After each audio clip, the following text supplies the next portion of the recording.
जगामध्ये अनेक वेळा विमान अपघात झालेले आहेत आणि विमान अपघात म्हणजे स्फोट आलाच, विमान जळणं आलंच, तरीसुद्धा आजपर्यंत ब्लॅक बॉक्स जळून खाक झाल्याचं कधी ऐकलेलं नव्हतं. आणि हे तर विमान एकदम छोटं होतं आणि खाली आल्यानंतर पडलेलं होतं. ते काही वरून आकाशातून पडलेलं नाही आहे. अहमदाबादची दुर्घटना तर कितीतरी मोठी होती. पण तोही ब्लॅक बॉक्स सापडला आणि तो त्यातला डाटा काही खराब झालेला नव्हता. पण हाच का?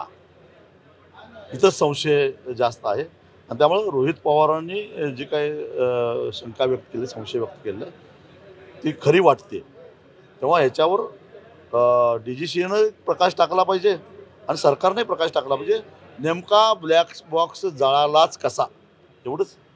आणि हे विचारायचा अधिकार आहे. कारण राज्याचा उपमुख्यमंत्री त्याच्यामध्ये या अपघातामध्ये जर का दगावलेला असेल, तर हे विचारायचा महाराष्ट्रातल्या प्रत्येक नागरिकाला अधिकार आहेच.